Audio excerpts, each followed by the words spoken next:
Top 100 universities లో 100% scholarship తో admission పొందాలనుకుంటున్నారా? India's top competitive exams, IIT, NEET etcetera guidance కావాలన్నా, India and world top universities లో join అవ్వాలన్నా, స్టూడెంట్స్ అండ్ పేరెంట్స్ కి కెరీర్ కౌన్సిలింగ్ కావాలన్నా, మీ కెరీర్ డెసిషన్ డబుల్ చెక్ చేసుకోవాలనుకున్నా 25 years ఎక్స్పీరియన్స్ డాక్టర్ సతీష్ గారిని సంప్రదించండి. H1B వీసా రూల్స్లో మార్పులు ఏం సంకేతం పంపిస్తున్నాయి? లాటరీ సిస్టమ్ కాదు, ఇక మేథస్కే ప్రయారిటీ, మేథస్కే మార్కులు. ఇది ఎలాంటి రిజల్ట్ ఇస్తుంది? దీని ఇంపాక్ట్ ఎలా ఉండబోతుంది? రిపర్కషన్స్ ఏమన్నా ఉంటాయా? రిపర్కషన్స్ ఏమన్నా ఉంటాయంటే ఏజెన్సీస్కి ఉంటాయేమో. బహుశా మేధస్సుకి ఖచ్చితంగా ప్రయారిటీ ఇస్తాము, talent will be recognised properly అనే కండిషన్ కనుక అప్లై అయితే నో డౌట్ ఇది అద్భుతమైన రిజల్ట్ ఇవ్వబోతోంది. ఈ అంశానికి సంబంధించి సమగ్రమైన విశ్లేషణ అందించడానికి మనతో ఉన్నారు అకాడమీషియన్ అండ్ అలాగే educational scientist, IRES senior bureaucrat doctor Satish గారు. నమస్తే సతీష్ గారు. నమస్తే అండి. అండ్ కెరీర్ మీద కూడా ఎక్కువ ప్రాపర్ షేపింగ్ ఎలా ఉండాలనే దాని మీద కూడా విస్తృతంగా అధ్యయనం చేస్తున్నారు డాక్టర్ సతీష్ గారు. ఈ నిబంధనలు ఏంటి, దేనికి సంకేతంగా మనం చూడాలి? చాలా సందర్భాల్లో కూడా మనం మాట్లాడుకున్నామండి. యాక్చువల్గాను ఈ ట్రంప్ చేసే యాక్షన్స్ని నేను పర్సనల్గా చాలా సందర్భాల్లో వివిధ ప్లాట్ఫామ్స్ మీద కూడా మాట్లాడానండి.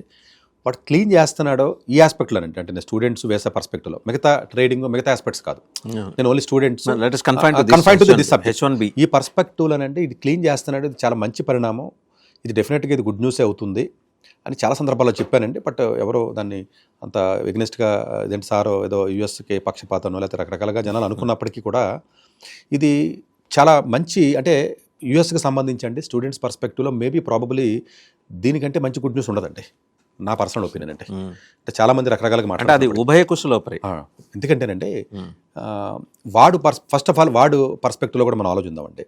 మీరు నమ్మరండి, ఒక్క స్టూడెంట్కి H1B వెయ్యాలి అంటే ఎన్ని బోగస్ కంపెనీల నుంచి ఒక్కొక్క స్టూడెంట్కి 10 20 వేసి అప్లై చేసి ఎంత మోసాలు జరిగినాయి అన్నది మనం చూసాం. వీడు వచ్చిన తర్వాత బయటకు తీశాడు.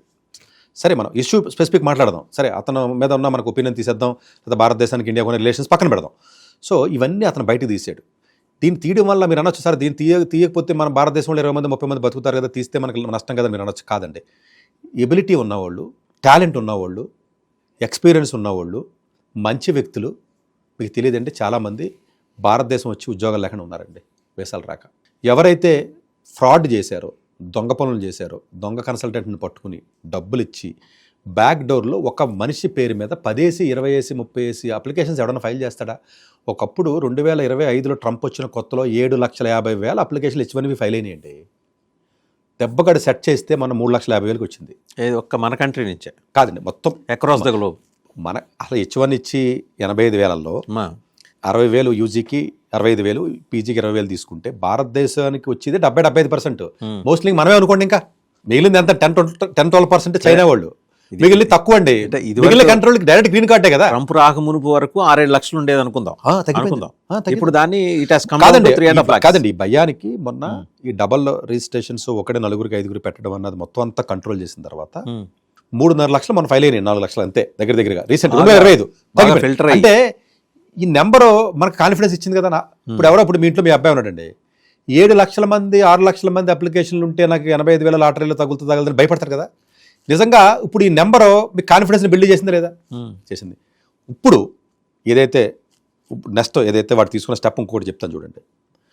వాడు ఏం చేశాడు లాస్ట్ టైము, యూఎస్లో ఉన్నటువంటి చదువుకుని కష్టపడి డబ్బులు పెట్టి మనం వెళ్ళి చదువుకుంటాం, డబ్బులు పెట్టి చదువుతాం కదండి. అక్కడ డబ్బులు కట్టుకుని యూజీకో పీజీకో కోట్ల రూపాయలు పెట్టి చదువుతున్నాం మనం.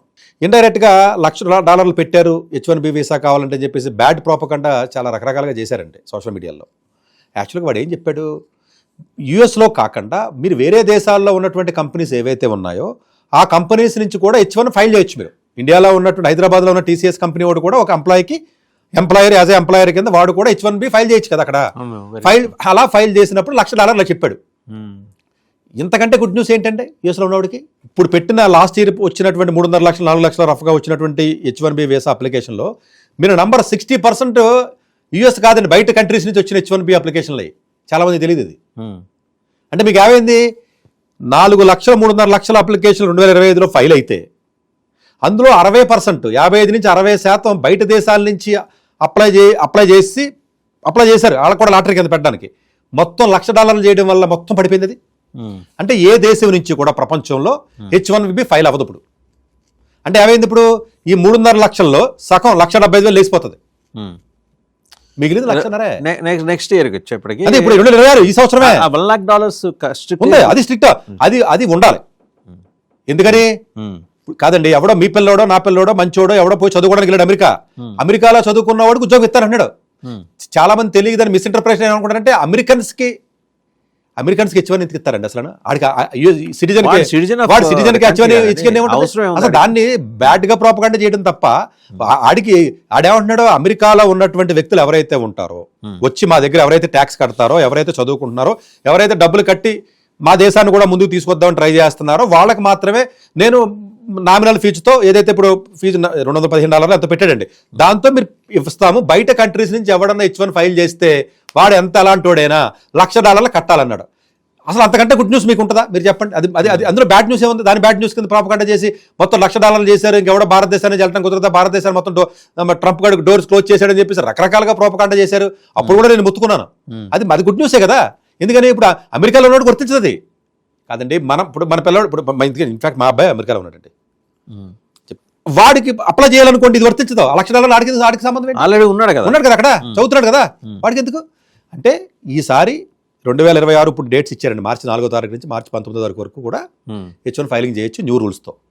మార్చి 4, మార్చి 19 ఫస్ట్ 2 రోజులు కొంచెం ఫైల్ చేసే వాళ్ళందరూ ఫైల్ చేసి ప్రతి ఒక్కరికి వాడు పెట్టిన ఎంత స్ట్రిక్ట్ గా కండిషన్స్ పెట్టాడంటే నిజంగా ఇవన్నీ మన హర్షించ దగ్గర చాలా చాలా గుడ్ న్యూస్ అండి నాకైతే. ఎందుకంటే ఒక్కటి ఇంక రెండోసారి రిపీట్ అవ్వదు. ఇంకా ఏదైతే మీకు CS department, citizen and immigration services ఏదైతే ఉందో, యుఎస్సిఎస్ డిపార్ట్మెంట్ ఏదైతే ఉందో, మానిటరింగ్ చాలా స్ట్రిక్ట్ గా చేసి ఒకవేళ ఎవడన్నా దొరికితే లైఫ్ లాగ్ బ్యాన్ చేస్తా ఉన్నారండి.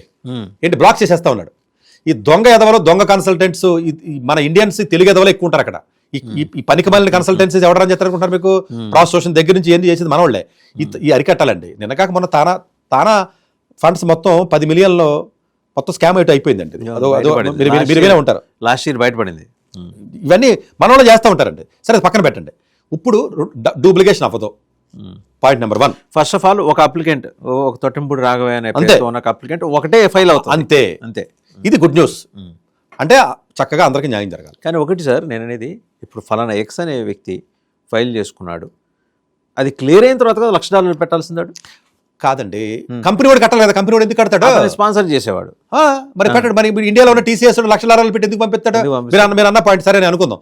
సార్ మా కంపెనీ అక్కడే ఉంది TCS, మాకు వీడి సర్వీసెస్ అక్కడ కావాలి, సరే L1తో మాకు కుదరదు, సరే H1 ఇక్కడ వేసుకుందాం అని చెప్పి వేసాడు అనుకుందాం. H1 వేసిన తర్వాత, H1 వెళ్ళిన తర్వాత $1,00,000 ఇటు కట్టేసిన తర్వాత వాడి కంపెనీ మారిపోవచ్చు. H1 వచ్చిన తర్వాత మీకు H1 వచ్చిన తర్వాత కంపెనీ వాడు అప్లై చేస్తాడు, ఎంప్లాయర్ అప్లై చేస్తాడు. జాగ్రత్తగా అర్థం చేసుకోండి. ఎంప్లాయర్ అప్లై చేస్తాడు, మీకు H1 వచ్చింది. ఇప్పుడు H1 తగులుతుంది, లాటరీలో తగులుతుంది. సరే తగిలిన తర్వాత జూన్ ఏదో టైం ఉంటుంది, ఆటోమేటిక్గా ఫైల్ చేసుకుంటారు, అంతా అయిపోయింది.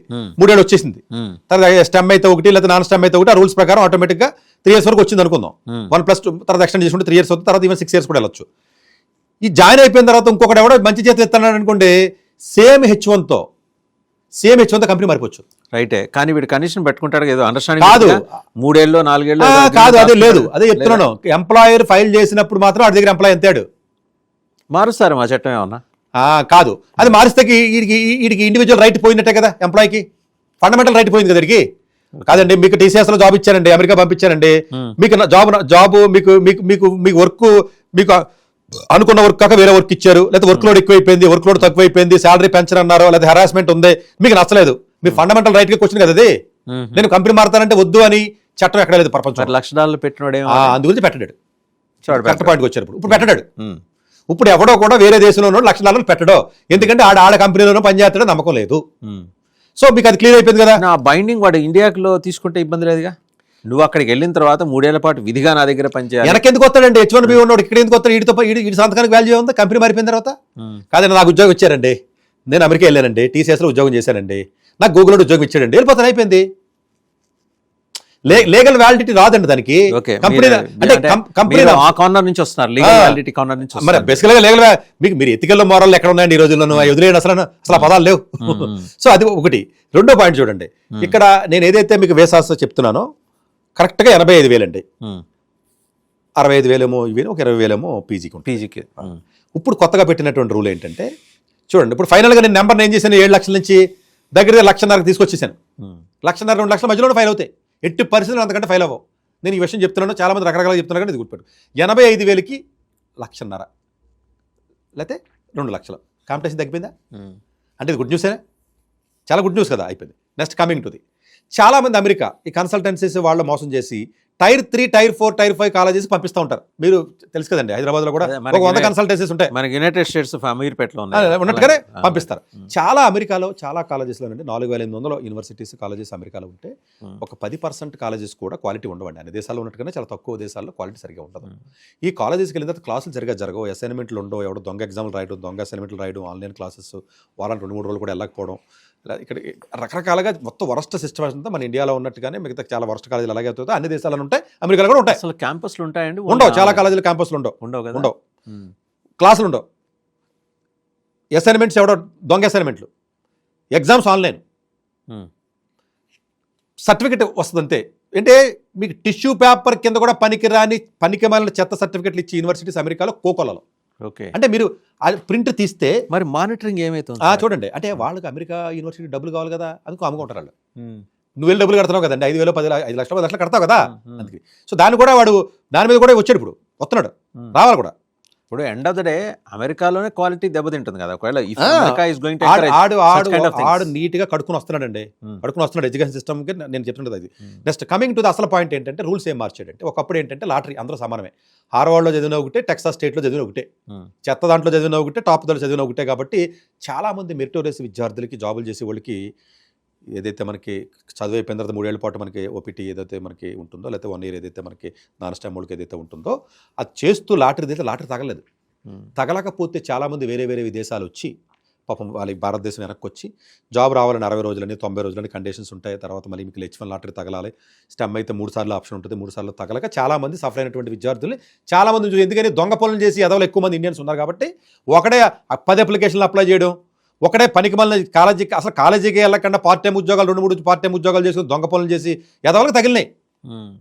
ఈ చెత్త కన్సల్టెన్సీస్ పట్టుకుని ఈ ఎంసెట్ కాలేజీలో, డీమ్డ్ కాలేజీలో చదివి పనికి మళ్ళీ కాలేజీకి వెళ్ళిన వాళ్ళకి మెరిట్ పిల్లలు దెబ్బతిన్నారు. అక్కడ మొత్తం మెరిట్ పిల్లలు చాలా మంది దెబ్బతిన్నారండి. వాళ్ళు నాకు తెలియదు, నా స్టూడెంట్స్ దెబ్బతిన్నారండి. అదే నా కసి బాధనో, నా బాధ, నా కసి మీకు వాళ్ళ పడిన సఫరింగ్ లోంచి వస్తున్నాయండి మాటలు. లాస్ట్ టైం కూడా మీరు చెప్పారు నాకు హార్వర్డ్ వెనక్కి రావడం ఏంటండి, అసలు నాకు మెంటలో అసలు అంతకంటే బాధాకరమైన విషయం కొట్టి లాటరీ తగలేదరికి. పనికిమాలిన వాళ్ళు అండి, కనీసం 10 పైసలకి రూపాయికి కనీసం పైసా కూడా పనికిరాని చెత్త ఎవరైతే ఉంటారో ఈ కన్సల్టెన్సీస్ పట్టుకుని ఇక్కడ బ్యాక్లాగ్లు పెట్టుకుని ఆ డీమ్డ్ యూనివర్సిటీస్లోని ఎంసెట్ కాలేజీలో చదివిన చెత్త ఎదవలు అక్కడికి వెళ్తే జాబులు లేకండి. H1 నుండి జాబ్ ఉండదు తెలుసా మీకు అమెరికాలో చాలా మందికి. ఇది ఆశ్చర్యమా? H1 నుండి జాబ్ ఉండదు, దొంగ కన్సల్టెంట్ పెట్టుకుని పేరోల్స్ రన్ చేస్తారండి వీళ్ళందరూ. ఓకే, అందులో నా మాటలు చాలా మంది పేరెంట్స్ నచ్చట్లా. ఎందుకంటే చాలా మంది వాళ్ళ పిల్లలు, వాడు తమ్ముడు, వాడు కొడుకు వెళ్తారు కదా, ఉంటుంది, నచ్చదు. ఇప్పుడు ఆడు ఏం చేశాడంటేనండి 4 లెవెల్స్ కింద పెట్టుకున్నాడు చక్కగా, బాగా పెట్టాడు. 4 లెవెల్స్ ఎలా పెట్టాడు? మీకు శాలరీ అంటే శాలరీని ఫిక్స్ చేయడం కాదండి, ఏరియా బట్టి శాలరీ మారుతూ ఉంటాయి కదండి. ఇప్పుడు కాలిఫోర్నియా ఒక రకంగా ఉంటుంది. ఒకటి మీ నేచర్ ఆఫ్ జాబు, మీ ప్లేసు ఫిక్స్ బట్టి ఒక ఫార్ములాని తయారు చేసుకున్నాడు. దాన్ని పర్సంటేజ్ ఫార్ములా అంటారు. Level 1, level 2, level 3, level 4 levels చేశాడండి. లెవెల్ 1 అంటే ఎంట్రీ లెవెల్ జాబ్స్, లెవెల్ 2 అంటే కొంత ఎక్స్పీరియన్స్ ఏదన్నా ఉండడం కానీ లెవెల్ 2 అయితే. అట్లాగే మీకు లెవెల్ 3 అయితే లెవెల్ 4 ఎక్స్పర్ట్ ఉంటుంది. లెవెల్ 3 వచ్చేటప్పటికి అంటే మీకు ఎంట్రీ, కొంత స్కిల్ బేస్డ్, కొంత ఎక్స్పీరియన్స్ ఉండాలి, మినిమం ఎక్స్పీరియన్స్ ఉండాలి. 4th లెవెల్ వచ్చి ఎక్స్పర్ట్ కింద ఉండాలి. 3rd లెవెల్ కూడా ఇంచుమించుగా కొంచెం దీనికంటే బెటర్ పొజిషన్లో ఉండాలనుకోండి రఫ్గా. అంటే కొన్ని మెట్లు అనుకోండి, కొంచెం ఎంట్రీ లెవెల్ ఇది. దీనికి ఒక పర్సంటైల్ బేసిస్ మీద ఒకటి పెట్టాడు. లెవెల్ 1 17%, 17 అండి, 17% అంటారు దాన్ని. దాని మీనింగ్ చెప్తా, ఇది చాలా మందికి అర్థం కాదు. ఇది లెవెల్ చాలా మంది అనుకుంటారంటే శాలరీ బట్టి అనుకుంటారు. శాలరీ బట్టి కాకుండా వాడు లాజికల్గా కాలిఫోర్నియాలో శాలరీ ఎక్కువ ఉంటుంది కదా. అవును, మీకు ఎక్కడో మీరు చిన్న స్టేట్లోకి వస్తే స్టేట్ టు స్టేట్ కదా మారిపోతుంది. కాబట్టి దాన్ని నార్మలైజ్ చేసాడు తెలివిగా. అంటే మీరు ఇప్పుడు చిన్న స్టేట్లో ఉద్యోగం చేసినా మీకు తక్కువ శాలరీ ఉన్నా లెవెల్ 4లో ఉండొచ్చు. లెవెల్ 4 అంటే మంచిది. అదేవిధంగా ఇప్పుడు level 1, level 2, level 3, level 4. Level 1 17%, level 2 34, level 3 50, level 4 67%. Percentile అంటే మీనింగ్ ఏంటంటే, ఫర్ ఎగ్జాంపుల్ లెవెల్ 4 అంటే మంచి జాబ్, మంచి శాలరీ. 67% అంటే మీనింగ్ ఏంటంటే 2/3 ఆఫ్ ది సేమ్ స్టేట్లో సేమ్ టైప్ ఆఫ్ జాబ్, అంటే సేమ్ డేటా సైంటిస్ట్ అట్లా ఏఎంఎల్ అయితే ఏఎంఎల్ అలా సేమ్ టైప్ ఆఫ్ జాబులో 2/3 ఆఫ్ ది పీపుల్ కంటే బెటర్ శాలరీ ఉండాలి. 67% పర్సంటేజ్ కదండి, పర్సెంటైల్. పర్సంటైల్. ఇప్పుడు 17% లెవెల్ అంటే ఏంటి తెలుసా? 17% ఆఫ్ 17% ఆఫ్ ది పీపుల్ మాత్రమే వీడికంటే బెటర్ సాలరీస్. అదే 17లో ఉన్నట్టు వీడు, అంటే లెవెల్ 1 తక్కువ లెవెల్లో ఉన్నట్టు. లెవెల్ 4 67 అంటే మీనింగ్ ఏంటి? ఆ స్టేట్లో 2/3 ఆఫ్ ది పీపుల్ కంటే ఇటు బెటర్ సాలరీ ఉన్నాడు. అంటే ఏంటి? ఎక్స్పర్టెడ్. అంటే ఇప్పుడు ఎవరైతే మంచి మంచి కాలేజీలో చదివి మంచి మంచి స్కిల్ ఉంటుందో వాళ్ళకి ఆబ్వియస్గానే మంచి జీతాలు ఉంటాయి. 150-200Kతో స్టార్ట్ అవుతాయి. అంటే ఇప్పుడు హార్వర్డ్ కావచ్చు, పెద్ద పెద్ద కాలేజీలు అండి. సరే, హౌబర్ట్ అంటే కొన్ని ప్రీమియర్ యూనివర్సిటీలు ఉన్నాయి కదా, అంటే ఇప్పుడు అవుట్ ఆఫ్ సబ్జెక్ట్ కాదు కానీ ఇప్పుడు బఫెలో యూనివర్సిటీ ఉంది, దాని రేటింగ్ ఎట్లా ఉంది సార్? అవి తక్కువేనండి అన్ని. బఫెలో తక్కువ. న్యూయార్క్ అంటే కాదండి, కాలేజెస్ అంటే యూఎస్ కాలేజెస్ ఏ బెటర్ అన్నది మనం సపరేట్గా ఎపిసోడ్ చేస్తే నేను చాలా డీటెయిల్గా చెప్తాను. బట్ జనరల్గా ఎలా ఉంటుంది అంటే కాలేజీ మంచి తినది మాత్రం అందరికీ 200K వస్తుందని చెప్పను. కానీ ఇప్పుడు ఐఐటి ముంబైలో కూడా ఫెయిల్ అయ్యి నెలకి 50,000 రన్ కూడా ఉంటాడు. అలాగే ఐఐటి ముంబై వేస్ట్ అని చెప్పకూడదు, చెప్పలేం కదా. అట్లా 100కు 5-6-10 మంది ఉంటారండి. అలాగే మీరు చిన్న కాలేజీకి వెళ్ళారు, ఏసీబీఐటీకి వెళ్ళారు, ఉదాహరణకు అనుకుందాం, చిన్న కాలేజీ స్టేట్ కాలేజీకి వెళ్ళారు. ఆ స్టేట్ అక్కడికి వెళ్ళినా కూడా ఎవడో 40 లక్షలు సంపాదించుడు ఉంటాడు. అలా అని చెప్పి 40 లక్షలు ఉంది కదా ఇది బెస్ట్ కాలేజ్ అనకూడదు. ఇక్కడ 100కి 4-5 బెటర్ పొజిషన్లో ఉంటే 95 మంది ఉండరు. పెద్ద పెద్ద కాలేజీల్లో 100కు 90 మంది 80 మంది బెటర్ పొజిషన్లో ఉంటే 10-20 మంది సరిగ్గా బెటర్గా ఉండరు. సో ఆ పర్స్పెక్టివ్లో నేను ఓవరాల్గా యావరేజ్గా బెటర్ ప్రాబబిలిటీ కాన్సెప్ట్లో చెప్తున్నా. ఓకే. సో ఆ కాన్సెప్ట్లో యూఎస్లో ఉన్నటువంటి ప్రీమియర్ కాలేజీలు ఎవరైతే చదువుతారు, ఇప్పుడు సీఎంలో చదివాడు ఎవడని ఉదాహరణకు అనుకుందాం, 90% అబోవ్ పక్కాగా జాబ్ వచ్చి తీరుతుంది. ఇంటర్నేషనల్ లేదు, ఎవడైనా సరే తన్నుకుంటే జాబ్ వస్తుంది. సో ఎందుకని అంటే ఆ కాలేజీలో ఉన్న క్వాలిటీ ఆఫ్ ఎడ్యుకేషన్ అంత హై క్వాలిటీ ఉంటుంది కాబట్టి అది కంపెనీకి అవగాహన ఉంటుంది కదండి. మీకు నాకు పక్కన పెట్టండి, కంపెనీకి తెలుసు కదా ఏ కాలేజీలో ఎవరికి చదువు ఉంటుంది. ఐఐటి ముంబై గురించి మనం చెప్పాలంటే జనాలకి, గూగుల్కి మైక్రోసాఫ్ట్కి మీరు నేను చెప్పక్కర్లేదు. ఐఐటి మద్రాస్ గురించి వాడికి తెలుసు, ఆ కాలేజీలో ఉన్నవాడు ఎలా చదువుతాడు, ఏ స్కిల్ వస్తారనేది మనం చెప్పక్కర్లేదు. జనాలు ఎంత మాట్లాడిపోయినా. అలాగే అమెరికాలో ఉన్న కాలేజెస్లో పెద్ద పెద్ద కాలేజీలో ఉన్న వాళ్ళకి ఎవరికైతే ఉంటుందో, ఇప్పుడు చికాగో యూనివర్సిటీ ఉందండి, చికాగోలో చదువుతారండి చాలామంది ఫైనాన్స్ మ్యాథ్స్ చదివిన వాళ్ళకి 200K వచ్చిన వాళ్ళు బోల్డ్ మంది చూశాను నేను. 200K అనేది చాలా అవైలబుల్గా వస్తుంది స్టార్టింగ్లోనే. ఇప్పుడు ఎప్పుడైతే మీకు బెటర్ కాలేజీలో చదివి బెటర్గా ఉన్నటువంటి స్పేస్ స్కిల్స్ 125-150K ఎవరైతే వచ్చారో స్ట్రైట్ అవే లెవెల్ 3 లెవెల్ 4కి వెళ్ళిపోతారు. ఓకే.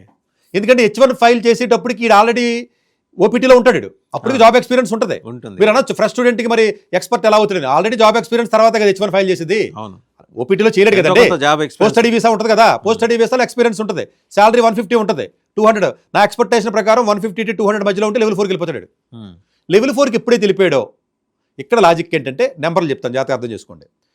లెవెల్ 1 అంటే మీరు అనొచ్చు ఇప్పుడు లాటరీ ఎలా చేస్తారండి. ఇప్పుడు చాలా మంది డౌట్ ఏంటంటే సరే మరి అందరికీ ఇప్పుడు కూడా లాటరీ ఉంది, చాలా మంది లాటరీ లేదనుకుంటున్నారు. చాలా మంది ఇప్పుడు కూడా ఉంది, ఎలా ఉంది చెప్పంటారా? లెవెల్ 1లో ఉన్నాడు ఒకసారి లాటరీ, ఓకే. లెవెల్ 2లో ఉన్నాడు 2 సార్లు ఇస్తారు ఆప్షన్, లెవెల్ 3లో ఉన్నాడు 3 సార్లు, ఓకే. లెవెల్ 4లో ఉన్నాడు 4 సార్లు. అంటే లాటరీ టికెట్ ఉందండి, ఒక టికెటే కొన్నారు మీరు లెవెల్ 1. మీరు లెవెల్ 2 2 టికెట్లు ఇస్తారు, లెవెల్ 4 4 టికెట్లు ఇస్తారు. మరి 4 టికెట్లు అంటే లాటరీ తగలడానికి ఛాన్స్ ఇక ఎక్కువ ఉంది కదా. అవును, మీకు లాజిక్ అర్థమైందా? అంటే ఆల్మోస్ట్ మీకు 4 టైమ్స్ పిక్ అవడానికి ఛాన్సెస్ ఉన్నాయి. ఇది కాకుండా అండర్ గ్రాడ్యుయేషన్కి 65,000, పోస్ట్ గ్రాడ్యుయేషన్ 20,000 ఉంటాయండి. అండర్ గ్రాడ్యుయేషన్ ఒక పోస్ట్ గ్రాడ్యుయేషన్ పూల్లోకి వెళ్తే 20,000 పూల్లోకి వెళ్ళాలి. ఒక 20,000 పూల్లో అయిపోతే, ఒక రాకపోతే మళ్ళీ అండర్ గ్రాడ్యుయేషన్ పూల్లో మళ్ళీ రెండోసారి పార్టిసిపేట్ చేయొచ్చు, ఇస్తారు. అలా కూడా ఒక అడ్వాంటేజ్ ఉంది. ఓవరాల్గా చూస్తే మీరు బెటర్ చిన్న కాలేజీలకి చెత్త కాలేజీలకి కన్సల్టెంట్ని పట్టుకుని టైర్ 6 కాలేజీలకి టైర్ 3 కాలేజీలకి వెళ్ళి పార్ట్ టైం ఉద్యోగం చేసిన బతుకుదాము, దొంగ ఉద్యోగాలు చేద్దాం, ఏదో గ్యాస్ స్టేషన్స్లోనే బయట షాపింగ్ మాల్లోనే చేద్దాం, క్లాసులకి ఎగ్గొట్టి చేద్దాం, చదువుకుంటా కాకుండా వేరే ఉద్దేశంతో వెళ్ళి స్టూడెంట్స్ యొక్క సంఖ్య భారతదేశం నుంచి వెళ్ళే సంఖ్య చాలా ఎక్కువగా ఉంది. 2.5 లక్షల మంది వెళ్తున్నా కూడా ఇందులో ఎవడో చదువుకోవడానికి సీరియస్గా వెళ్ళేవాళ్ళు లేరు. 1 లక్ష మంది ఉండరేమో కదా, అంతమంది కూడా ఉంటారండి మ్యాక్సిమం అండి. ఎంసెట్ ఏమంటే ఇక్కడే ఫెయిల్ అయిపోతారండి. చిన్న చిన్న ఎంసెట్ కాలేజీల్లోనూ, డీమ్డ్ కాలేజీల్లోనూ, సత్యభామల్లోనూ, లేకపోతే ఈ ఎస్ఆర్ఎంలోనూ అక్కడెక్కడ ఉన్న వాళ్ళు వెళ్ళే జనరల్గా ఇక్కడే సరిగ్గా ఫెయిల్ అయిపోతూ ఉంటారు. వీళ్ళు అక్కడికి వెళ్ళిపోయి చదివేసి పొడి చేయడానికి ఒకప్పుడు నడిచినాయి.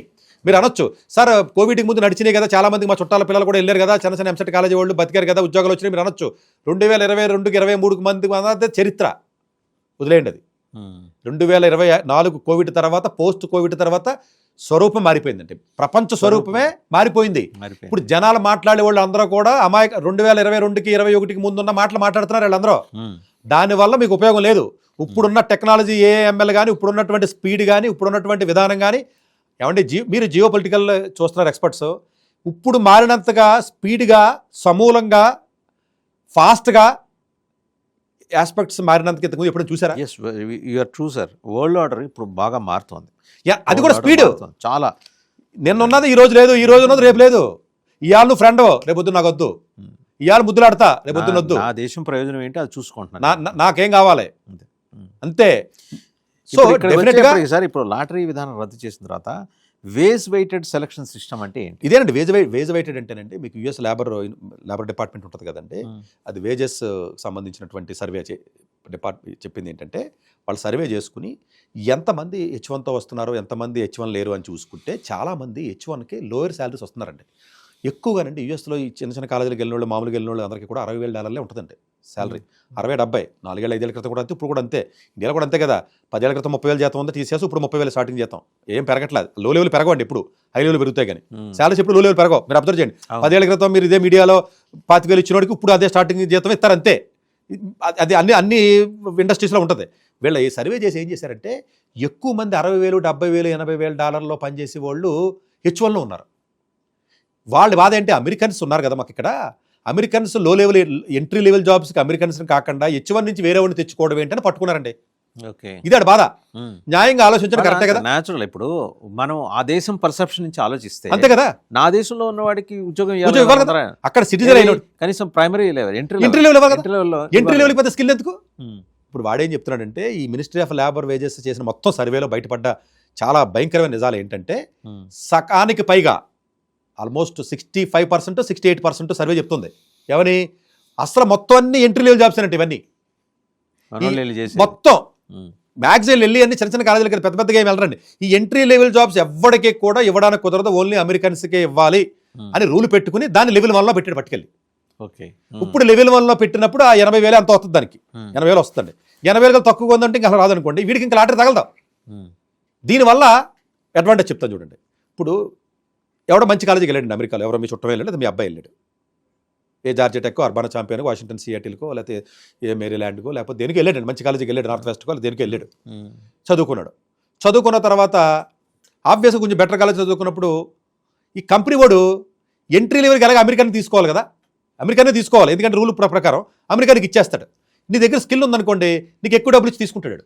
అవును, ఎక్కువ డబ్బులు తీసుకుంటాడు. ఒకప్పుడు ఏమైంది అంటే మీరు అనొచ్చు, సార్ ఏమో సార్ ఇంతకుముందు కూడా తీసుకున్నాడు ఇప్పుడు కూడా తీసుకున్నాడు, తేడా ఏంటని. కాదు, ఇంతకుముందు బ్లాక్మెయిల్ చేసి, లేకపోతే అంటే జనరల్గా ఏంటంటే ఈడు వెళ్ళిపోయి ఎంప్లాయ్ వెళ్ళిపోయి, సార్ అమెరికానికి అయితే $1,00,000 ఇవ్వాలి కదా, నాకు $60,000 ఇస్తే సరిపోద్దని చెప్పి వాడు ఉద్యోగాలన్నీ పోగొట్టింది ఎవడంటే ఇండియన్సే, ముఖ్యంగా తెలుగు వాళ్ళు, పంజాబ్ వాళ్ళు. వెళ్ళేమంటాడు తెలుసా, సార్ మీరు $1,00,000 ఇస్తారు కదా, $80,000 ఇస్తారు కదా, నాకు $60,000 ఇవ్వండి. మనం బేరవాడినట్టండి ఇక్కడ $60,000 ఇవ్వండి అని చెప్పేసి ఎంప్లాయర్స్నే మ్యానిపులేట్ చేసి 60,000కి 50,000కి నేను ఎక్స్ట్రా 10 గంటలు 14 గంటలు 15 గంటలు సాటర్డే సండే కూడా చేస్తాను అని చెప్పి అమెరికన్స్కి ఇవ్వకుండా లోకల్స్కి వచ్చే విధంగా జీతాన్ని తగ్గించుకుని చాలా మంది బతుకుతున్నారు. ఇది ఒక యాంగిల్. ఇది వాస్తవం. ఇది మీరు చెబితే జనం ఏమో మీ మీద అసలు మామూలుగా పడరు నా మీద. అమెరికా కాదండి, అమెరికాకి నేను ప్రేమించడానికి అమెరికా వాదిన అంటా కాదండి. నేనేమంటానంటేనండి, ఇది భారతదేశం పెద్దదండి, ఇన్ని లక్షల మందికి ఉద్యోగాలు భారతదేశం ఇవ్వలేదండి. మీరు ఎంతమంది నన్ను పట్టుకుని సోషల్ మీడియాలో తిట్టండి, ఇంతమందికి ఉద్యోగాలు ఇచ్చే పరిస్థితిలో భారతదేశం లేదు. ఒకటి మెరిట్ స్టూడెంట్స్కి అసలు రీసెర్చ్ కానీ ఫెసిలిటీస్ కానీ ఫండింగ్ కానీ లేవు. ఇప్పుడు పర్ఫ్లెక్సిటీ అని ఒక యాప్ మీరు తెలుసు కదా, చూసా. ఐఐటి మద్రాస్ స్టూడెంట్ అండి, నాకు తెలిసిన అబ్బాయి. ఐఐటి మద్రాస్లో బీటెక్ చదివితే ఆడు PhD చేశాడు బర్క్లీలో. అదే ఐఐటి మద్రాస్లో ఉండిపోతే ఆడికి వచ్చిన ఆప్షన్. అంటే నేను ఎల్లమని చెప్పట్లేదండి. ఏమంటే ఎవడ కొడుకు దగ్గరకో, ఎవడ చెల్లి దగ్గరకో, ఎవడ తమ్ముడి దగ్గరకు వస్తే తప్ప నా మాట అర్థం కాదు. జనరల్గా మాట్లాడటం వేరండి. ఎవడైనా ఇంట్లో ఉన్న కొడుకో తమ్ముడో చెల్లో ఎవడో ఒకళ్ళకి బెటర్ పొజిషన్ వస్తుంది అంటే మీరు ఆపుతారా? మీరు చెప్పండి. ఇదే యూట్యూబ్లో కామెంట్ చేసేవాడు అందరూ పంపుతారు. మీకు కూడా ఆప్షన్ వస్తే వెళ్ళాలి కదా, వెళ్తారు కదండి. వెళ్ళని మీరు ఎంత దేశభక్తి గురించి మాట్లాడినా, మీరు మీ అబ్బాయికి 200K ఇస్తారని చెప్పండి. 200K తీసుకుని అక్కడికి వెళ్ళిన మాత్రం దేశభక్తి లేకుండా ఉండదు కదా. ఆ డబ్బులు మన ఇండియా వచ్చి ఎక్కడ ఇన్వెస్ట్ చేస్తారు. హైదరాబాద్ రియల్ ఎస్టేట్ అంతా పెరిగింది కదా. అంటే నేనేమంటానంటే, దేశంలో ఉండద్దు కదా, దేశంలో ఉండడానికి సరిపడా 1000 మంది ఉండండి. 1000 ఫుల్ అయిపోయింది, ఇంకా 9,000 ఉన్నారు. వాళ్ళు ఏం చేస్తా, ఆ 9,000 గురించి మాట్లాడుతున్నాను కాదండి. ఇప్పుడు నాకు ఇక్కడ అంతే బాస్కెట్ ఉందండి భారతదేశానికి, బాస్కెట్లో మీకు 1000 మంది ఫిలప్ అయిపోయారు. 1000 సీట్లే ఉన్నాయండి ఐఐటీలో. ఎన్ని కాదండి, మీకు ప్రీమియర్ కాలేజీల్లో భారతదేశంలో అండర్ గ్రాడ్యుయేషన్ సీట్స్ అండి, కొంచెం మంచి బ్రాంచ్లు, ఇంజనీరింగ్, ఎలక్ట్రానిక్స్, ఎలక్ట్రికల్, లేదా మ్యాథ్స్, ఫిజిక్స్, కంప్యూటర్ సైన్స్ లాంటి మొత్తం తీస్తే ప్రీమియర్ కాలేజీల్లో భారతదేశం మొత్తం మీద ఉన్నటువంటి సీట్ల సంఖ్య 30,000కి మించలేదు. Premier institutions. మరి ప్రీమియర్ కాకుండా కూడా చేసినా కూడా 30,000. 30,000 సీట్లకి భారతదేశంలో ఇంజనీరింగ్ వెళదామని ట్రై చేసి విద్యార్థుల యొక్క సంఖ్య 5 లక్షల పైన ఉంది. జేఈ ద్వారా 15 లక్షలు, స్టేట్ ఎంట్రన్స్ ద్వారా 10 లక్షల మంది అన్ని స్టేట్లు కలిపినా కూడా Hardly దగ్గర దగ్గర 25 లక్షల మంది జనాలకి 30,000 క్వాలిటీ ఉన్న కాలేజీలే ఉన్నాయి. కాబట్టి మిగిలిన స్టూడెంట్స్కి ఆపర్చునిటీ లేనప్పుడు ఏం చేస్తావు? నువ్వు తిట్టవలసింది సతీష్ని కాదు, తిట్టవలసింది అమెరికాని కాదు, అడగవలసింది భారతదేశ గవర్నమెంట్ని. అంటే 30,000 సీట్ల కోసం 25 లక్షల మంది 25 లక్షల మంది పోటీ పడుతున్నారు. ఉస్మానియా యూనివర్సిటీలో రిక్రూట్మెంట్ ఎందుకు చేయమని చెప్పి రేవంత్ రెడ్డిని అడుగు.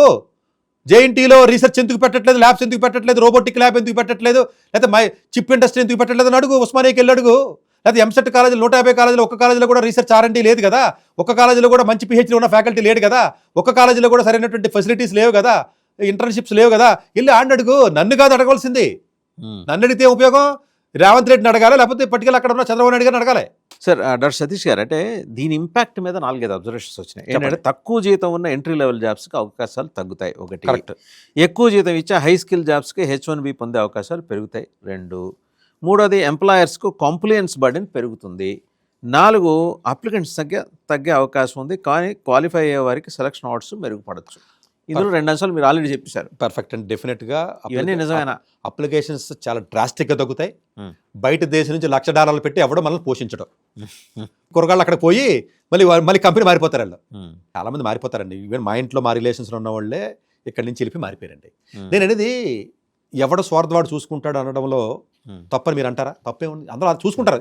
ఇది ఫ్యాక్టే కదా, ఇది ఫ్యాక్ట్ కాదని ఎవరైనా అనగలరా? స్టార్టింగ్ తన డెవలప్మెంట్ తను చూసుకుంటారు. అదేనండి, అంతే. ఇప్పుడు మీరు ఉన్నారండి, మీకు బెటర్ పొజిషన్, మంచి CNBCలోనే మంచి అవకాశం వచ్చింది, డబుల్ శాలరీ ఇస్తున్నారు. హైదరాబాద్తో పని ఏంటి? మీకు వెళ్ళిపోతారు కదండి, అంతే కదా. సో ఇది మానవ నైజం తప్పు కాదండి. కాంపిటేటివ్ వరల్డ్లో తప్పు అని నేను అనట్లేదండి. నేను అనేది నీ మారల్స్ ఎథిక్స్ మానేసి, పెళ్ళాన్ని వదిలేసి, తల్లిదండ్రులను పట్టించుకోకుండా, తల్లిదండ్రులను వదిలేసి, ఎవరికి భోజనం పెట్టకుండా, మరి ఘోరంగా మర్డర్లు చేసో, తప్పులు చేసో, రేపులు చేసో, ఈ తప్పులండి. నువ్వు నీ కష్టంతో బ్రతికి, నీ కష్టంతో $4 సంపాదించుకుని మంచి ఇంట్లో ఉందాం, మంచి కారులో వెళ్దాం, మంచి చదివించుకుందాం పిల్లల్ని అనుకోవడంలో తప్పే ఉంది? తప్పేం లేదు. దాన్ని తప్పని ఎలా డిఫైన్ చేస్తాం మనం? అంతే కదండి. సో అది పక్కన పెట్టండి. డెఫినెట్గా అప్లికేషన్లు తగ్గుతాయి. నేను మళ్ళీ చెప్తున్నాను, 100% అమెరికా వెళ్ళడానికి ఇంతకంటే రైట్ టైం లేదు. రైట్. ఇది 4వ పాయింట్ మీకు కవర్ చేశాను. అప్లికేషన్ తగ్గితే వస్తాయి. 3వది ఎంట్రీ లెవెల్ జాబ్స్ తగ్గిపోతాయని అడిగారు. పక్కాగా తగ్గిపోతాయి. మీరు ఇలాగ ఈ టైర్ 2 కాలేజీకి వెళ్ళిన, టైర్ 1, టైర్ 3 కాదు, టైర్ 2 కాలేజీకి పోయినా మీకు 80,000, 60,000 జీతాలు వస్తాయి. అక్కడ అమెరికాలో జీతాల మీద పుష్టి అవగాహన తెచ్చుకోండి. అమెరికాలో మీకు 100 ఉద్యోగాలు ఉంటే 60,000, 70,000, 80,000 ఉన్న జాబులు మీకు 100కి 70 ఉంటాయి. ఎక్కువ అండి. మన ఇండియాలో కూడా అంతే కదండి. ఇప్పుడు యావరేజ్ని ఏమంటే హైదరాబాద్లో సంవత్సరానికి 5 లక్షలు తీసుకుంటే చాలా తక్కువ మంది ఉంటారు తెలుసా? మీరు అనుకుంటే ఎక్కువ మంది ఉంటారండి. సంవత్సరం 4 లక్షలు, 5 లక్షలు తీసుకునే వాళ్ళే 70% ఉంటారండి 100కే. ఏమంటే ఇప్పుడు ఈ ఛానల్ ఉంది, 5 లక్షలు తీసుకునే ఎవరైనా ఉంటాడు అసలు? ఉదాహరణ చెప్తున్నాను, ఉంటే వాళ్ళు కూడా ఒకళ్ళు కూడా ఇద్దరు ఉంటారేమో అంతే. అలాగే అన్ని దేశాల్లోనూ, అన్ని కంపెనీస్లోనూ ఎక్కువ ఎంట్రీ లెవెల్ జాబ్స్. మన పిరమిడ్ అండి, మీకు ఇంకా అర్థంలో చెప్తాను. ఇక్కడ ఎక్కువ ఉంటాం, తగ్గుతాం, అలా తగ్గుతూ వస్తామండి. పైనకి వచ్చేప్పుడు వాళ్ళు ఇద్దరు ఉంటారు, అంతే కదా. ఈ ఎంట్రీ లెవెల్ మొత్తాన్ని అమెరికన్స్ తో ఫిలప్ చేస్తానంటున్నాడు. నేను పిల్లలకి ఇచ్చే సలహా ఏంటంటే, so that's what his program in fact MAGA అంతే. Make America great again. దాని ప్రకారం సార్ ఇప్పుడు ఆ దేశం అధ్యక్షుడు ఆ దేశం ఆకాంక్షలకు అనుగుణంగా వెళ్ళాలి, అంతే. ఇప్పుడు భారతదేశం మోడీ గారు మనకు అనుగుణంగా వెళ్ళట్లేదు ఏంటి? ఇప్పుడు మన చూడండి, ఇప్పుడు రష్యాతో ఫ్రెండ్షిప్ చేయాలా వద్దా? చేయాలి. ఇరాన్తో ఫ్రెండ్షిప్ చేస్తూ మరి ఇజ్రాయెల్ వెళ్ళదు ఏంటి? కాదండి, ఇలాంటి ఎంత భయంకరమైన పరిస్థితులు ఇజ్రాయెల్ ఎందుకు వెళ్ళారంటే ఏం చెప్తారు? వెళ్ళారు కదా. మనకి ఇజ్రాయెల్తో మనకి అందరూ కావాలి కదండి. ఇక్కడ భారతదేశ ప్రయోజనాలు ముఖ్యం మోడీ గారికి. ఇప్పుడు బంగ్లాదేశ్ ఇష్యూ వచ్చినా, లేకపోతే ఇంకో పాకిస్తాన్ ఇష్యూ వచ్చినా అలాగే ఆయనకు అదే ఇష్యూ. సో ఇక్కడ మనం తీసుకోవాల్సిన జాగ్రత్తలు నేను చెప్పేది ఏంటంటేనండి, చాలా మంది మీరు అనొచ్చు, సార్ మరి చాలా మంది పిల్లలు ఉన్నారు కదా, మా అందరికి మంచి కాలేజీలు రావు కదా, మరి మీరేమో తిడుతున్నారు కదా అని అంటారు. దానికి కూడా సొల్యూషన్ చెప్పాలి, లేకపోతే మళ్ళీ కింద కామెంట్ చేస్తారు మిమ్మల్ని వాసుదేవ్ గారికి క్వశ్చన్ అడగలేదని. సో నా పాయింట్ ఏంటంటేనండి, నేను అబ్జర్వ్ చేసింది ఏంటంటేనండి, చాలా మంది పిల్లలు అమెరికా వెళ్ళి చదువుకునే పిల్లల్లోనండి 50% మంది పిల్లలు మంచి కాలేజీలు వచ్చే అవకాశం ఉన్న పిల్లలు తెలియక చెత్త కాలేజీలకు వెళ్తున్నారు. పాప ఎబిలిటీ ఉన్న వాళ్ళు, they are not being guided properly. Right, exactly. So చాలామంది ఇప్పుడు చాలామంది నా దగ్గర కౌన్సిలింగ్ వస్తారండి. మీరు నమ్మరండి, కొంతమంది కౌన్సిలింగ్ వచ్చిన తర్వాత పక్కాగా మంచి కాలేజ్ వస్తామని చెప్తాం పేరెంట్స్కి. కొంతమంది వింటారో మేము పంపిస్తాం, చాలామంది ఫ్రీగా పంపిస్తాం. కాదండి, ఇప్పుడు ఎవడో కన్సల్టెంట్ ఉన్నాడండి, ఫ్లై అయ్యి ఉన్నాడు, IUDP ఉన్నాడు, వేరే కన్సల్టెంట్స్ ఉన్నారండి హైదరాబాద్లో. మీరు బోర్డులు చూసి ఉంటారు కదా, మాదాపూర్ అయితే సామాజిగూడ ఏరియాలో. మీరు నమ్మరండి, మీరు వెళ్ళి మీ పిల్లల్ని పంపిస్తారనుకోండి, ₹1 మీ దగ్గర తీసుకోకుండా కాలేజీల దగ్గర టైర్ 6 కాలేజీల దగ్గర కమిషన్లు తీసుకుని రెంట్ 5 లక్షలు కట్టి 2 లక్షలు 3 లక్షలు IDP రెంట్ కట్టి మిమ్మల్ని ఫ్రీగా పంపిస్తానంటే అమెరికా వెళ్తారని అనుకుంటారు తప్ప ఏ కాలేజీకి వెళ్తారన్నది ఆ సోయ పోయింది. అది సోయలేదు మీకు అసలు. ఆడు ఫ్రీగా ఎలా పంపిస్తాడు? సో కన్సల్టెంట్స్ ఆ టైర్ 6 కాలేజ్ దగ్గర డబ్బులు తీసుకొని కమిషన్ తీసుకొని వీళ్ళకి ఫ్రీగా పంపిస్తున్న పిక్చర్ ఇస్తారు. కానీ ఎల్లి ఒడికన్నా కనీసం తెలియాలి కదా, ఫ్రీగా నన్ను ఎందుకు పంపిస్తాడు, ఇంత రెంట్ ఎలా కడతాడు వీడు? He should know. ఆ బేసిక్ కామన్ సెన్స్ అంటే ఉండాలి కదా. ఇప్పుడు 2 సంవత్సరాల నుంచేనండి చాలా మంది తెలుగు ప్రజలకి తల్లిదండ్రులకి చాలా అవేర్నెస్ ఇవ్వగలిగాను నేను నిజంగా. అంటే చాలా మంది మెసేజ్లు చూస్తే దేవుడి కింద చూస్తారు నన్ను చాలా మంది. రీజన్ ఏంటంటే ఒక కన్సల్టెంట్కి వెళ్ళి ఏం క్వశ్చన్లు అడగాలని చెప్పి వీడియో చేశా. మీరు ఒక కోచింగ్ సెంటర్కి వెళ్తే జేఈకి మీరు అడగాల్సిన క్వశ్చన్ లిస్ట్ అని ఒక వీడియో చేశా. ఒక కన్సల్టెంట్ దగ్గరికి వెళ్తే కాలేజీ పేర్లతో సహా చెప్తా, ఇవి మంచి కాలేజీలు, ఈ కాలేజీలు ఏమని చెప్పండి. ఇలా అడిగితే దండం పెట్టి బయటికి పంపేస్తున్నారంటే ఈ అవేర్నెస్ తెలుగు రాష్ట్రాల్లో క్రియేట్ చేసాం, ఇంకా క్రియేట్ చేయాలి మనం. ఎందుకంటేనంటే మోసపోకుండా ఉండాలంటేనంటే మనం క్వశ్చనర్స్ ఇవ్వాలి. అసలు ఫస్ట్ మీరు అన్నట్టు అక్కడే ఏది నట్టు పడాలి. ఎందుకు ఫ్రీగా నన్ను పంపిస్తున్నాడు? కాలేజీ కమిషన్ ఎందుకు ఇస్తాడు? కానీ ఆక్స్ఫర్డ్ వాడును, క్యాంబ్రిడ్జ్ వాడును, ఇంపీరియల్ వాడును కమిషన్ ఇవ్వడు కదా, NUS సింగపూర్ వాడు ఇవ్వడు కదా, మీకు వాళ్ళు ఎందుకు ఇస్తారు? అంటే ఎప్పుడునంటే ఒక కన్సల్టెంట్ దగ్గరికి వెళ్ళినప్పుడు పిల్లలు మేము ఏం చెప్తున్నామంటే ప్రీమియర్ కాలేజ్ లిస్టులు మనం చెప్తున్నాం. చాలా మందికి ఇంతకుముందు అసలు తెలియదండి అసలు వరల్డ్ ర్యాంకింగ్ అంటే ఏంటి, టాప్ కాలేజీలు అంటే ఏంటి, టైర్ 2 కాలేజీలు అంటే ఏంటి, టైర్ 3 కాలేజీలు అంటే ఏంటి, ఏమీ తెలియదండి ఈ తెలుగు ప్రజలకు ఇప్పటిదాకా ఏమీ తెలియదు అసలు. సో ఇప్పటిదాకా సార్ H1B లాటరీ, దాంతోపాటు ఇప్పుడు ఇప్పుడు కొత్తగా మారిన వేజ్ వెయిటెడ్ సెలక్షన్ సిస్టమ్తో పాటు అంతా సమగ్రంగా విశ్లేషణ చేశారు, ప్రాపర్గా ఎన్లైటన్ చేశారు. ఇప్పుడు ఇది మన బయలాటరల్ రిలేషన్స్ మీద ఎలాంటి ఇంపాక్ట్? మీరు దీన్ని చూడండి, ఇప్పుడు ఈ మారక ముందు కూడా 85,000, మారిన తర్వాత కూడా 85,000. అప్పుడు 70% ఇండియన్సే ఉంటారు, ఇప్పుడు 70% ఇండియన్సే ఉంటారు. ఓన్లీ అరిసేస్తున్నారు కదా ప్రతి ఓడును, మీడియాలో పడి సోషల్ మీడియాలో పడి టీవీలో బట్టి అరిసేస్తున్నారు కదా చాలా అందరూ. ఈ బుర్ర తక్కువ జనాలకు అర్థం కావాల్సింది ఏంటంటే అసలు నష్టం ఎక్కడ చేశాడు ట్రంప్? కాదండి, నెంబర్ని తగ్గించాడే ఏంటి? దేనికి ఎడుతున్నాం అసలు మనం? నెంబర్ అదే ఉంది ఇంటాక్ట్. మరి ఇంకేంటి బాధ ఏంటి? ఒక చెత్త ఎదవకు రావాల్సింది మంచోడు వస్తుందిరా అని చెప్తున్నాడు కదా. కాదండి, మీరు ఎప్పుడు బాధపడాలి తెలుసా? రిలేషన్స్ 85,000 నుంచి 10,000 చేశాను. So it doesn't effect any. ఎక్కడ మీరే చెప్పండి, ఎక్కడ పడుతుంది? కాదండి, 10 భోజనాలు ఉన్నాయండి. అంటే మీకు ఇక్కడ నేను అడుగుతానంటే సార్, ఈ కన్సల్టెంట్స్ లాబీ ఒకటి ఉంది కదా, మనకి వెపన్స్ లాబీ లాగా కన్సల్టెంట్స్ లాబీ ఉంది. నేను ఆ పర్సెప్షన్ అంటే వాళ్ళు నెగిటివ్ గా ప్రోపగాండా చేసి ఒక రకమైనటువంటి ఈర్ష్యని క్రియేట్ చేయడానికి ట్రై చేస్తున్నారు అమెరికా మీద. చేస్తే అది మనకి ప్రమేయం లేకుండా మన మీద ఒక నెగిటివ్ ఇంపాక్ట్ చూపించే ప్రమాదం ఉంది కదా అంటున్నాను. ఇప్పుడు దాని దగ్గరకు వస్తుంది, ఇప్పుడు జరుగుతుంది అది. ఇప్పుడు మొత్తం మీకు సోషల్ మీడియాలో ఇంతకు ముందు నుంచి కూడా మీరు అబ్జర్వ్ చేయండి, 2 years నుంచి ఎంతో మంది ఇమిగ్రేషన్ ఎక్స్పర్ట్లను పట్టుకొచ్చి రకరకాలుగా మాట్లాడిస్తున్నారు. అమెరికా ఇంకెళ్ళొద్దు, అమెరికా అయిపోయింది, భారతదేశంలోనే ఉండండి, అమెరికా మొత్తం పని అయిపోయింది, చైనా పని అయిపోయింది, UK పని అయిపోయింది, యూరోప్ పని అయిపోయింది, నెదర్లాండ్ పని అయిపోయింది, జర్మనీ పని అయిపోయింది, ఆస్ట్రేలియా పని అయిపోయింది, కెనడా మొత్తం కూలిపోయిందని చెప్తున్నాం కదా. నేనంటే ఏంటంటే ఇవన్నీ చెప్పారు కదా, ఇండియాలో ఉండి ఏం చేయమని పాయింట్ నెంబర్ 1 ఇండియాలో రావాలి కదా. రెండోది ఏంటంటే ఎంత చెప్పడానికి పక్కన పెట్టండి, అలా నెగిటివ్ ప్రోపగాండా చేశారు తప్ప ఎక్కడన్నా ట్రంప్ మెరిట్ని వదులుకోవడానికి ట్రంప్ సిద్ధంగా ఉన్నాడంటే సిద్ధంగా లేడు. చెప్పాడు. టెస్లా ఏం చెప్పాడు? నేను కూడా H1 మీద వచ్చానని చెప్తున్నాడండి. అమెరికాలో ఉన్న బే ఏరియాలో ఉన్న స్టార్టప్స్లో 70% of the startups, 80% of the startups H1తో వచ్చి చేశారని చెప్తున్నాడు కదా వాడిని. H1 కావాలని చెప్తున్నారండి, రాంగ్గా మిస్అండర్స్టాండ్ చేసుకుంటున్నారు. కాకపోతే చెత్తను పట్టుకొచ్చి H1 ఇచ్చి మా అమెరికన్స్కి జాబులు పోగొడుతున్నారని ఆడ బాధ. నాకు క్రీమ్ కావాలి. నేనేమంటాను, భారతదేశంలో క్రీము ఇంత ఉంది, చాలా ఉంది, ఇంతని అకామిడేట్ చేస్తున్నాం మనం. మిగిలిన వాళ్ళు పొండే ఏం చేస్తారో పోయి బతకండి. ఇప్పుడు నేను వద్దంటే 2 లక్షల మంది వెళ్తున్నాను అమెరికా, 2 లక్షల మంది ఆపగలను నేను? ఏమన్నా అమెరికా డ్రీమ్ని సతీష్ అన్నవాడు ఆపలేడండి, సతీష్ అన్నవాడు క్రియేట్ చేయలేడండి. నేను ఓన్లీ గైడ్ చేయగలను అంతే. ఇప్పుడు నేను ఆపేస్తే మాత్రం అమెరికా వద్దని చెప్తే మాత్రం 2 లక్షల మంది వెళ్తాం అనేస్తారేంటి?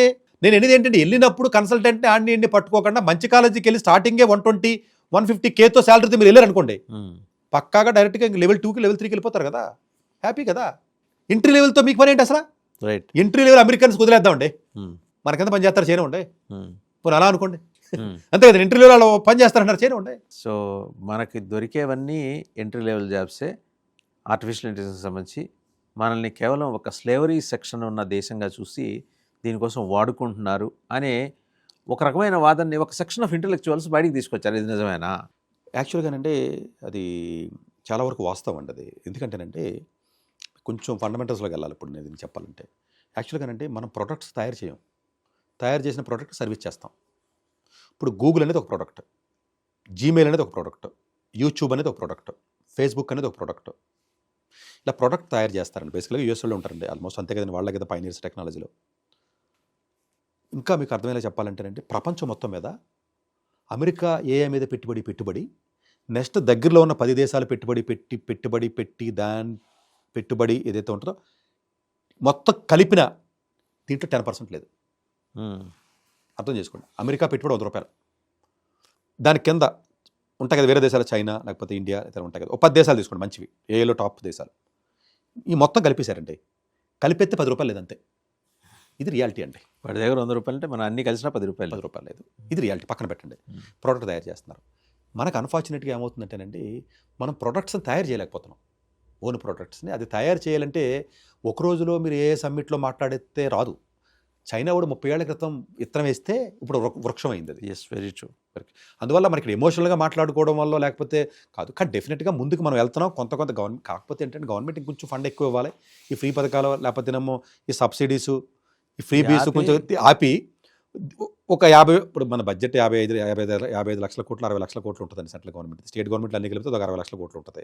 అంతే కదండి, స్టేట్ గవర్నమెంట్ కలిపినా కూడా. కనీసం 1 లక్ష కోట్లు ఇచ్చి చూడమంటే ఒక సంవత్సరం మిరాకిల్స్ చేస్తారు మన వాళ్ళు. 1,00,000 కోట్లు ఇచ్చి ఒక్కొక్క ఐఐటీకి 500 కోట్లు కూడా ఇవ్వరండి. మీకు ఇంకొకటి చెప్పిన, హార్వర్డ్ సంవత్సరానికి ఉన్న బడ్జెట్ భారతదేశంలోని అన్ని ఐఐటీస్ కలిపిన 1% లేదు. హార్వర్డ్ కేటాయించే బడ్జెట్ అన్ని ఐఐటీస్ కలిపినా. నేనేమంటానంటేనండి, మన ప్రొడక్ట్స్ తయారు చేయగలమండి. మనమేమి మీరు అన్నట్టు ఇలా సర్వీస్ దాంట్లో ఉండవలసిన అవసరం లేదండి. డబ్బులు లేకుండా, ఇన్వెస్ట్మెంట్స్ లేకుండా ఎన్ని మీరు మాట్లాడితే మాత్రం ముందుకు వెళ్ళగలరండి. ఫస్ట్ ఫండమెంటల్ పాయింట్ నేను అడుగుతున్నానండి. మనీ అయితే కావాలి కదా. కాదండి, ఓపెన్ అయ్యాడు అక్కడ కూర్చొని 2 ట్రిలియన్స్ పెట్టాడండి. ఎన్విడియా కూడా డబ్బులు పెడుతున్నాడండి, అక్కడ మెటా కూడా డబ్బులు పెడుతున్నాడండి. డబ్బులు అయితే పెట్టాలి కదా పెట్టుబడి. నేనేమంటానంటేనంటే, భారతదేశం ప్రభుత్వం కానీ మనీ పెట్టుబడి పెడితే చేయగల దమ్మున్నటువంటి ఇంజనీర్స్, సైంటిస్టులు తయారు చేయడానికి భారతదేశంలో బోల్డ్ కోకోలలో తెలివైన ఉన్నారండి. ఏమంటే ఎంత ఎక్స్ట్రీమ్లీ టాప్ టాలెంటెడ్ కిడ్స్ ఐఐటీస్లో ఉన్నారు కదా, ఐఐటి మద్రాసు, కాన్పూర్, ఖరగ్పూర్లో ఉన్నారు కదా. వాళ్ళని వాడుకుని మీరు వాళ్ళని ఎక్కడే ఉంచి ఒక నెలకే జీతం ఇచ్చినట్టుగా 3 లక్షలు ఇస్తాను రీసెర్చ్ చేయండి. ఎందుకు చేయడాడు? ల్యాబ్లు ఇవ్వడికి ల్యాబ్ ఇవ్వాలి కదా, ల్యాబ్ ఇవ్వాలి, ఇన్ఫ్రా ఇవ్వాలి. ఇప్పుడు క్వాంటమ్ ఉందండి, క్వాంటమ్ మీద నేను రీసెర్చ్ చేయాలి. క్వాంటమ్ మెషిన్ అయితే 5 క్యూబిట్స్ ఉందంతే మనకు ఇప్పుడు దాకా. 5 క్యూబిట్ ఉందండి క్వాంటమ్ మెషిన్ అంతే ఇప్పుడు మనకి. అది కూడా ఎన్ని ప్లేసుల్లోనూ, 2 కాలేజీలోనూ, ఐఐఎస్ బెంగళూరు, ఐఎస్ఎల్. అంటే నేనేమంటానంటేనంటే, మనం తయారు చేయగలం ఒకటి. బట్ ఆయన ఎవరైతే చెప్పారో ఆ పాయింట్ ఏదైతే మీరు చెప్పారో డెఫినెట్గానండి, మనకున్న తెలివి, మనకున్నంత ఇంటలెక్చువల్స్కి మనకున్నటువంటి దానికి సరిగైనటువంటి పని ఇక్కడ ఇవ్వలేకపోతున్నాం మనం. మీరు అన్నట్టు చాలా వరకు చిన్న లెవెల్, ఎంట్రీ లెవెల్ జాబ్స్తోనే మనం సరిపెట్టుకోవాల్సి వస్తుంది.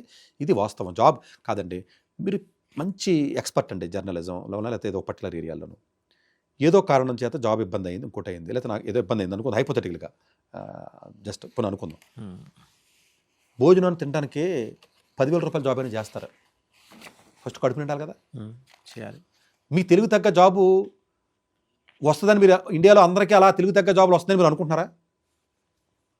అన్నీ అండర్ రేటెడ్ జాబ్సే కదండి మ్యాక్సిమం, అంతే కదండి. సో దీని నుంచి మనం బయటకి రావాలండి. యాక్చువల్గా ఎంట్రీ లెవెల్ జాబ్స్లో ఎక్కువ ఉన్నమాట వాస్తవం. ప్రొడక్ట్ డెవలప్మెంట్ అనేది ఇంకా పెరగాలి. ఇక జీసీసీ వస్తాయి అనుకోండి, పెరగాలని అనుకుంటున్నాను నేను. అది వాస్తవం అండి. ఎందుకంటే ఇక్కడ గూగుల్లో చాలామంది అనుకుంటారంటే, గూగుల్లో జాబ్ చేస్తారు కదా మైక్రోసాఫ్ట్లో, ఇక్కడ L2లో జాబ్ చేయడం అనుకుందాం ఫర్ ఎగ్జాంపుల్, గ్రేట్ పేలో. సేమ్ L2 అమెరికాలో ఉన్నాడు అనుకోండి, వాడు వేరు వీడు వేరు, సేమ్ పే అంటే సేమ్ గ్రేడ్ పే వదిలేయండి. ఇక్కడ ఉన్నవాడేమో ప్రోడక్ట్ 0 నుంచి 1కి ఎలా వెళ్ళాలి చూస్తాడు, ప్రోడక్ట్ తయారు చేస్తాడు, ఇన్నోవేషన్. అంటే 1 నుంచి 100కి ఎలా వెళ్ళాలి అంటే, మీకు ఇంకా మన ఇండియన్ వర్కింగ్కి యూఎస్ వర్కింగ్ కల్చర్ చెప్తాను చూడండి. అవును, 0 నుంచి 1 రావడం చాలా కష్టం. ప్రోడక్ట్ని ఇన్నోవేటివ్గా ఆలోచించాలి, ఐడియాస్ ఎలా అంటే మనం ఫెయిల్ అవడానికి భయపడతామండి. మనం వాడు ఫెయిల్ అవడానికి భయపడ్డాం, అంతే తేడా. వాడు ఫెయిల్ అవడానికి ఇంకోటి చెక్ చేసుకో. వాడు 100 సార్లు ఫెయిల్ అయినా కూడా 0 నుంచి 1 వస్తాడు. ఫస్ట్ 1 వచ్చి భారతదేశానికి పడేస్తాడు. మీరు 1 నుంచి 1 స్కేలింగ్ చేయండి అంటున్నారు. మనం స్కేలింగ్ చేయడానికి పనికి వస్తున్నాం. అది అర్థమైందా? 0 to 1 అసలు పొట్టంతా అక్కడ ఉంది. రైట్. సో డెఫినెట్గా ఆయన స్టేట్మెంట్ ఏదైతే ఉందో అది చాలా వరకు వాస్తవం అండి. కొన్ని పోస్టులో ఉన్నప్పటికీ కూడా మన భారతదేశంలో చేసి మెటా కానీ, గూగుల్ కానీ, లేకపోతే ఫేస్బుక్ కానీ, అమెజాన్ కానీ చేసి జాబ్స్లో నేచర్ ఆఫ్ జాబ్ చాలా వరకు కూడా మంచి కరెక్ట్ జాబులు కాదండి. ఇదే రిజిగ్నేషన్తో, ఇదే ఈక్వలెన్సీగా ఉన్నటువంటి శాలరీ పక్కన పెట్టండి లో అక్కడ మంచి జాబ్ చేస్తాడు. అంటే ప్రొడక్ట్ రిలేటెడ్ దాంట్లో చైనాలో కానీ, యూఎస్లో కానీ, ఈవెన్ జర్మనీ కానీ, లేకపోతే ఈవెన్ ప్యారిస్ కానీ. మనకు వచ్చేటప్పటికి ఏంటంటే, మనం సర్వీసెస్ చేయడంలో ఎక్స్పర్ట్స్ అయిపోయాం. అంటే మన ప్రాబ్లమ్ సాల్వ్ చేయడంలో గ్రేట్ అండి. ప్రపంచంలో మనకంటే ప్రాబ్లమ్ని క్రియేట్ చేయడంలో వాళ్ళు గ్రేట్. ఎప్పుడు అంటే ప్రాబ్లమ్ సాల్వ్ చేయడంలో గ్రేట్ అవడం అయితే ఎంప్లాయీస్ కింద మిగిలిపోతాం. ప్రాబ్లమ్ని క్రియేట్ చేయగలిగినోడు కావాలి. ఇప్పుడు ఇన్నోవేషన్ ఎప్పుడు క్రియేట్ చేయాలి కదండి. మీరు ప్రాబ్లమ్నే త్రో చేయాలి. వాళ్ళ ప్రాబ్లమ్ని తయారు చేసిన ఉండడు. మనం దానికి సొల్యూషన్ కనిపెట్టేవాళ్ళు మనం. సొల్యూషన్స్ కనిపెట్టినంత వాళ్ళ ప్రాబ్లమ్ సాల్వింగ్ చేసినంత వరకు కూడా ఇంతే మనం. Very subtle observation doctor Satish గారు. So thank you doctor Satish గారు. డాక్టర్ సతీష్ చాలా సమగ్రంగా వివరించారు. మనకి భారతీయ మైండ్ సెట్కి ఉన్న కొన్ని అప్రహెన్షన్స్ అవి మొత్తం పటాపంచలు చేశారు. మబ్బులు, నల్లటి మబ్బులు కమ్ముకుంటే అటన్నీ క్లియర్ చేసి క్లియర్ స్కైని చాలా ప్రశాంతంగా ఉన్న ఆకాశాన్ని చూపించారు. అమెరికా చాలా ప్రశాంతంగా ఉన్న ఆకాశం దిస్ పర్టికులర్ సబ్జెక్ట్ వరకే మాట్లాడుతున్నాను. అంతే ఎడ్యుకేషన్ అంటే ఇంకొక పాయింట్ నేను ఇక్కడ యాడ్ చేస్తాను. నేను భారతదేశంలో మంచి క్వాలిటీ ఆఫ్ ఎడ్యుకేషన్ ఉంది, వెళ్ళండి, ఒకటి రెండు సంవత్సరాలు ఉద్యోగం చేయండి, చక్కగా మంచి వీసాలు తీసుకుని ఇచ్చుకున్నాం. భారతదేశం వచ్చి ఆ ఎక్స్పీరియన్స్ ఇక్కడ స్టార్ట్అప్లు భారతదేశాన్ని ముందుకు తీసుకెళ్ళండి. సో ది H1B దీంట్లో రూల్స్లో వస్తున్న మార్పులు, దాని పర్యవసనాలు ఎలా ఉంటాయి చాలా క్లియర్గా. తక్కువ జీతం ఉన్న ఎంట్రీ లెవెల్ జాబ్స్కి అవకాశాలు తగ్గుతాయి, ప్రిపేర్ అవ్వండి. 2 ఎక్కువ జీతం ఇచ్చే హై స్కిల్ జాబ్స్కి H1B పొందే అవకాశాలు ఉన్నాయి. సో మెరిట్కి ట్రంప్ అడ్డుపట్టలేదు. 3 ఎంప్లాయర్స్కు కంప్లైంట్స్ బర్డెన్ పెరుగుతుంది. ఆయన ఆల్రెడీ డిస్కస్ చేశారు దాని మీద ఎలా పెరుగుతుంది, సో వాళ్ళు ఎందుకు ముందుకు రారనేది. అప్లికెంట్స్ సంఖ్య తగ్గే అవకాశం ఉంది, కానీ క్వాలిఫై అయ్యే వారికి సెలెక్షన్ ఆర్డర్స్ మెరుగుపడవచ్చు. సో ఈ 4 మీద చాలా డీటెయిల్డ్ డాక్టర్ సతీష్ అబ్జర్వేషన్స్తో విభేదించే కన్సల్టెంట్స్కి అనుబంధంగా పనిచేసే వాళ్ళు, కన్సల్టెంట్స్ మేధోవర్గం వేరే ఉంటుంది. వాళ్ళ ట్రాప్లో పడద్దు. ఆయన వాస్తవం ఇలా పరిచారు, తలకాయతం మీద రాసి చూపిస్తున్నారు, ఇది వాస్తవం. తల్లిదండ్రులు జాగ్రత్త పడండి, పిల్లలు మేల్కొనండి. మీరు అసలు ప్రీమియర్ ఇన్స్టిట్యూట్స్ ఎక్కడ ఉన్నాయి, కేవలం ఆన్లైన్లో ఉండే యూనివర్సిటీలు లేకపోతే ఇన్స్టిట్యూషన్స్, అక్కడికి వెళ్ళి ఏది పెట్రోల్ బంకుల్లోనూ లేకపోతే డిపార్ట్మెంట్ స్టోర్లోనూ పనిచేసే లో లెవెల్ థాట్ ప్రాసెస్ నుంచి పైకి రండి, బయటికి రండి అని చెబుతున్నారు. అంటే ఇన్ఫ్యాక్ట్ ఈ తరం స్టూడెంట్స్ని మేల్కొలిపే ప్రయత్నం చేస్తున్న డాక్టర్ సతీష్ గారికి అభినందనలు. థ్యాంక్ యూ అండి. డాక్టర్ ఎస్ సతీష్ గారు ఏపీ తెలంగాణ విద్యార్థులకు సుపరిచితమైన పేరు. సతీష్ గారు 2001 యూపీఎస్సీ పరీక్షల్లో ఇండియన్ రైల్వే విభాగంలో ఉద్యోగం సాధించారు. సతీష్ గారు చదివిన చదువులు engineering, MTech, MBA executive MBA, MSc, MBA HR, MS psychology లాంటి పోస్ట్ గ్రాడ్యుయేషన్ డిగ్రీతో పాటు డాక్టరేట్ కూడా చదవటం జరిగింది. సతీష్ గారు నిరంతర విద్యార్థి. అలాగే సతీష్ గారు పలు ప్రతిష్టాత్మక కాంపిటేటివ్ పరీక్షలో యూపీఎస్సీ నిర్వహించే సివిల్ సర్వీస్ పరీక్షలో 179వ ర్యాంక్, అలాగే ఇంజనీరింగ్ సర్వీస్ లో 24వ ర్యాంక్, గేట్ ఎగ్జామ్ లో 4వ ర్యాంక్, క్యాట్ ఎగ్జామ్ లో 99.8%, జీమాట్ 76 స్కోర్, ఇలా పలు కాంపిటేటివ్ ఎగ్జామ్స్ లో మొదటి ప్రయత్నంలోనే ఎన్నో ర్యాంకులు సాధించారు. ఎన్ని క్వాలిఫికేషన్ డిఫరెంట్ పరీక్షలో ర్యాంకులు సాధించిన వ్యక్తులు మన ఇండియాలో చాలా అరుదనే చెప్పాలి. ఇలాంటి అకాడమిక్ లో పరంగా, కాంపిటేటివ్ పరంగా ఎన్ని ర్యాంకులు సాధించడంతో పాటుగా గవర్నమెంట్ ఉద్యోగం చేస్తూ పలు అవార్డులు తీసుకున్నారు. సతీష్ గారికి జోనల్ లెవెల్లో general manager award, all India లెవెల్లో నేషనల్ లైఫ్ టైమ్ అచీవ్మెంట్ గుర్తింపు దక్కాయి. అక్రిసియేషన్ of president lifetime Sevashri award Andhra Pradesh మంత్రి నుంచి అందుకున్నారు. వీటితో పాటు పలు రకాల అవార్డులను అందుకున్నారు. ఎన్నో ప్రతిష్టాత్మక ఆర్గనైజర్స్ పర్మనెంట్ మెంబర్ గా ఉన్నారు. కష్టపడి పైకి వచ్చిన వ్యక్తి కావటం వల్ల గత 20 సంవత్సరాల నుంచి ఎంతో మంది చిన్నపిల్లల దగ్గర నుంచి 5, 6 తరగతుల విద్యార్థుల నుంచి పెద్ద పెద్ద పీజీ, పీహెచ్డీ కాలేజీలకు వెళుతూ విద్యార్థులకు అవగాహన కల్పిస్తుంటారు. ప్రతి విషయంపైన డాక్టర్ సతీష్ గారు స్పష్టమైన అవగాహన కలిగి ఉన్నారు. డాక్టర్ సతీష్ బలంగా నమ్మే సూత్రం ఏంటంటే అవేర్నెస్ ఈజ్ ఎవ్రీథింగ్. మనిషికి అవేర్నెస్ ఉంటే ఏదైనా సాధించగలరు. ఒక్క మోటివేషన్ తోనే కాదు, ఏది చేయాలి, ఏది చేయకూడదు, ఎలాంటి డెసిషన్ తీసుకోవాలి అన్న విషయాలపై, ముఖ్యమైన విషయాలపై అవగాహన కల్పిస్తుంటారు. అలాగే గవర్నమెంట్, ప్రైవేట్ జాబులే కాకుండా ప్రపంచ దేశాల్లోని జాబ్స్ పై కూడా అవగాహన కల్పిస్తుంటారు. ఉద్యోగాలతో పాటు పెద్ద చదువులైన ఐఐటి వంటి వాటిపై సెషన్స్ నిర్వహిస్తూ ఉంటారు. ఇప్పటి వరకు 3 లక్షల సెమినార్స్ ₹1 తీసుకోకుండా ఉచితంగా నిర్వహించారు. ఇందులో భాగంగా మన 99 టీవీ ద్వారా విద్యార్థులకు మోటివేషన్ ఇవ్వటానికి మీ ముందుకు వస్తున్నారు డాక్టర్ సతీష్ గారు.